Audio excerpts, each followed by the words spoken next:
Hi, the Golden State Warriors will advance to the first round after beating the Memphis Grizzlies 121-116, and to put that game into one word, is it even a Warriors playing game if it isn't the most stressful thing you've ever seen? That game had everything. The Warriors blowing a 20-point lead. Don't be surprised by that. That's called a 2025 Warriors game. Ja Morant towed his ankle real bad. Took a couple of tablets, tied his shoes, and returned to the court. Just an insane amount of fouls, and yet Jaren Jackson didn't foul out, but Draymond did. Jonathan Kuminga had his second straight DNP. Memphis ended the game on a 5-second violation with 5 seconds to go. Steph went off in the clutch and achieved the only thing left on his resume, winning a play-in game. And the Dubs go through the first round, and I can breathe again.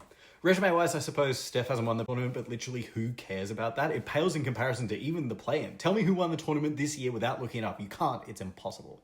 I don't always love the play-in because sometimes it feels a bit, okay, sure, we've all watched Trae Young and the Bulls now, we've paid our penance, can we please watch some real playoff basketball? But the end of the season in the Western Conference meant a whole lot more with every team fighting for position, and that game was insane.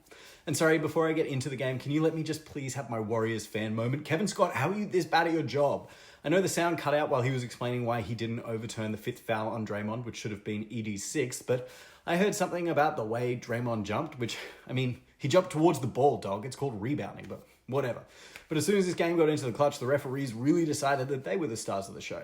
And I simply can't accept the no call on Steph getting pushed to the ground by Bane that turns into a fast break, which Pods gets a clean block on, according to everyone without a whistle. Pure incompetence on 2 calls which could have changed the game, but Pippen went 1 for 2 at the line, which ends up being a huge miss. Draymond's 6th foul I want to complain about, but that was kind of just him Draymonding. Aggressively contesting an inbounds where the opposing player goes out of bounds in front of the referee. That's kind of just asking for a call.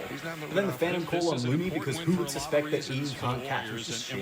Memphis, I thought live that the 5-second call was harsh. Turns out that went for 7 seconds, and while I don't like the referees deciding a game they're intent on doing in this one, at least that's an objective decision. I'm going to be a huge hypocrite and say, is it 5 seconds or not? And it wasn't. Oh, also, you're allowed to do anything to Stephen Curry when he doesn't have the ball. We all know that. Scottie Pippen Jr. would have been fouled out in 32 seconds if they called a proper whistle on him. With Ayesha, I stand on the fact that the Warriors get a corrupt whistle, and with her, I also stand on the fact that Steph can do whatever he wants to my body. Okay, the game. It reminded me a lot of the 2022 playoff series. It starts super competitive. Both teams have moments where they go on runs, look to have gained an advantage. 5 ties, 5 lead changes. The Grizzlies stay big. The Warriors try and stay small, but Kevon Looney has to get back into the lineup. Then Ja gets injured and things kind of turn, but through experience and having the 5th best player of all time on the team who scores 15 points in the 4th quarter, the Warriors win out.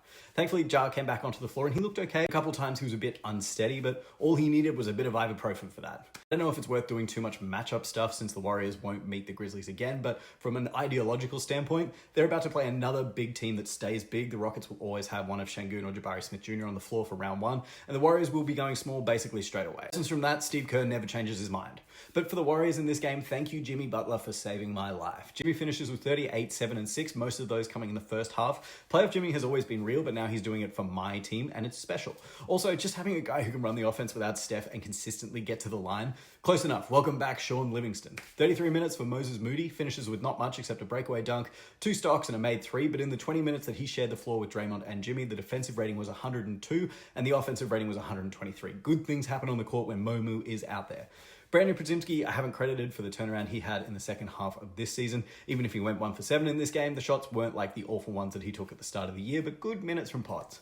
All of that props up Stephen Curry, still age 37, taking over in the clutch. Those back-to-back threes were incredible. Also showed restraint after the second, not to bring out the night-night, takes a respectful approach to his opponent, and also knows there's still a minute for his teammates to let him down, and it got close. Learn to count, Santi. Kuminga DNP for the 2nd game in a row. I said after the Clippers game that I don't know if that's a bad decision or whether Kuminga is even good. But heading into the Rockets series, the only team that he's consistently good against, it's come dog time.